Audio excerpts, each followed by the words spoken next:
వాస్తుశాస్త్రంలోని శక్తి గురించి గత వీడియోలో తెలుసుకున్నాం.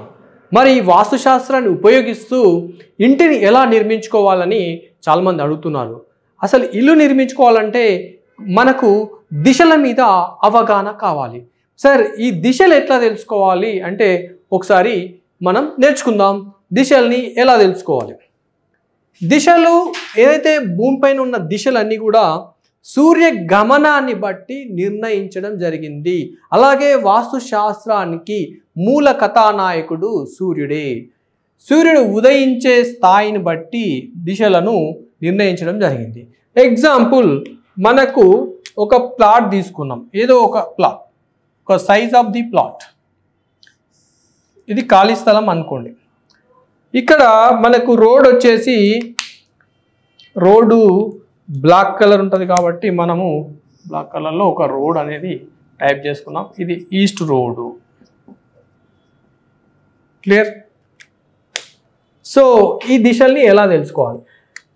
సూర్యుడు ఉదయించే ఏదైతే ప్రాంతం ఉంటుందో ఈ ముందు భాగాన్ని కనుక చూస్తే ఈ కిరణాలు, ఇక్కడ సూర్యకిరణాలు ఎక్కడి నుంచి అయితే వస్తాయో మనకు ముందు నుంచి వస్తాయి ఇంటి మీద, కాబట్టి దీన్ని తూర్పు అన్నారు. అంటే మనకు సూర్యకిరణాలు వచ్చే భాగం ఏదైతే ఉందో అది తూర్పు అన్నారు. ఎడమవైపు భాగాన్ని ఉత్తరము అన్నారు. ఇది ఉత్తరం. తూర్పుకు కుడివైపు ఉన్న భాగాన్ని దక్షిణం అన్నారు. దక్షిణం.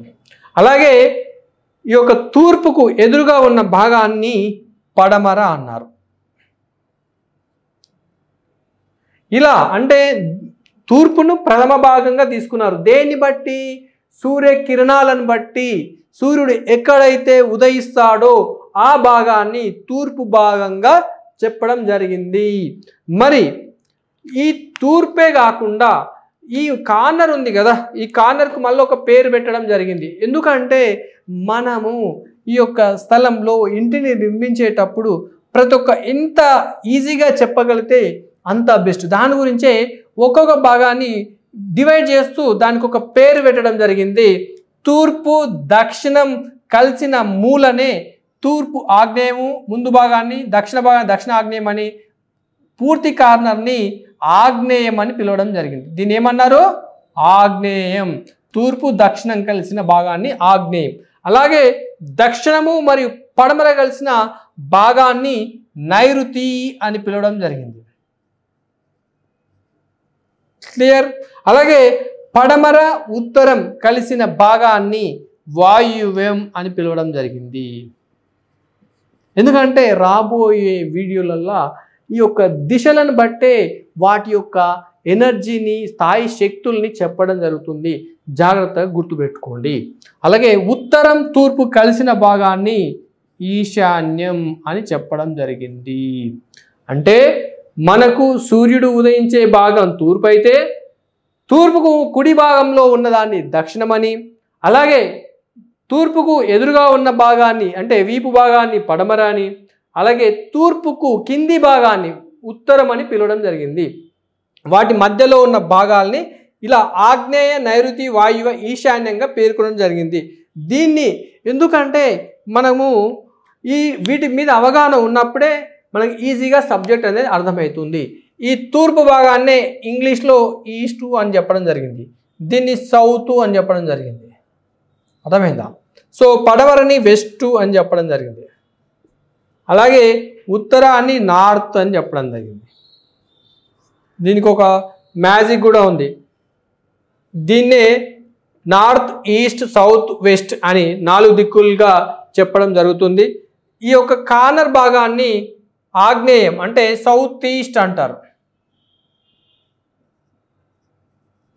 ఈ దిక్కులు మీకు బాగా వస్తే వాస్తుశాస్త్రం చాలా ఈజీగా అర్థమవుతుంది. దీన్ని సౌత్ వెస్ట్ అన్నారు. అలాగే దీన్ని నార్త్ వెస్ట్ అని పిలవడం జరిగింది. అలాగే దీన్ని నార్త్ ఈస్ట్ అని పిలవడం జరిగింది. దీన్ని ఏమన్నారు? North east. East, south east, south west, west north west, north east.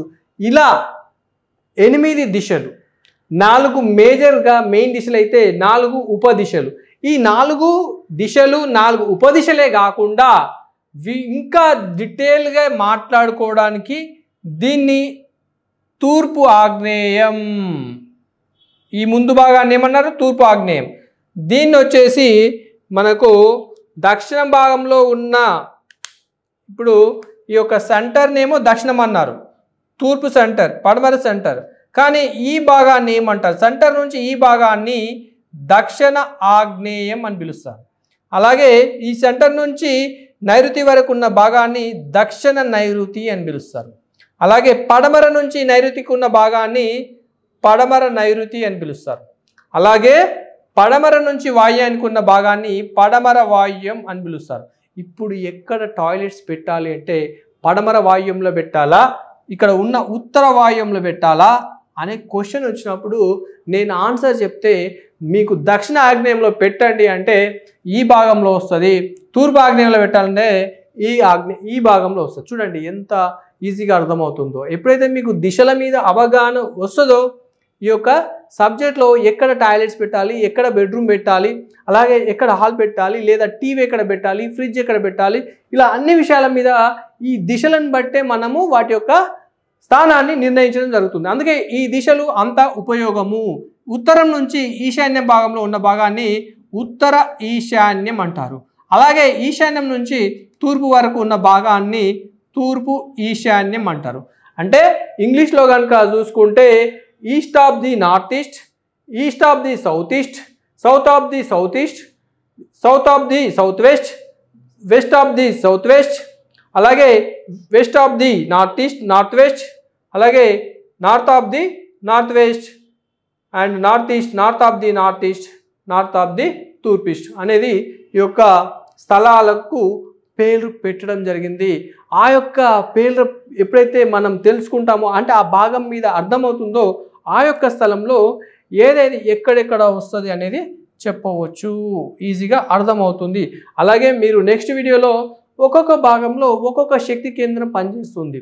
ఆ యొక్క శక్తి కేంద్రానికి ఆ మూల కారకుడు ఎవరు, ఇక్కడ ఉండే ధర్మాలు ఏంటి, ఆ యొక్క ప్రాపర్టీస్ అంటే తూర్పుకు ఉండే ప్రాపర్టీస్ ఏంటి, దక్షిణానికి ఉండే ప్రాపర్టీస్ ఏంటి, పడమరకు ఉండే ప్రాపర్టీస్ ఏంటి, ఉత్తరకు ఉండే ప్రాపర్టీస్ ఏంటి, ఆ ప్రాపర్టీస్ని బట్టి ఇంటిని ఎట్లా నిర్మించుకోవాలో మీరు నెక్స్ట్ వీడియోలో తెలుసుకుంటారు. ఈరోజు మీకు చక్కగా అర్థమైంది అనుకుంటా. దిశల్ని ఎలా తెలుసుకోవాలి అంటే సూర్యుని ఉదయించే భాగాన్ని తూర్పు అంటారని, ఆ ఒక తూర్పు భాగాన్ని బేస్ చేసుకొని మిగతా దిశలను నిర్ణయించడం జరిగిందనేది మీకు ఇవాళ పూర్తిగా అర్థమైంది అనుకుంటాను. ఎప్పుడైతే దిశల మీద అవగాహన వస్తుందో మనకు ఇంట్లో ఏ భాగంలో ఏ పదార్థం పెట్టాలి, ఏ వస్తువు పెట్టాలి అనేది కూడా ఈజీగా అర్థమవుతుంది. థ్యాంక్ యూ, ధన్యవాద్. మీ Anjaneya Thappetla, scientific vastu and business coach.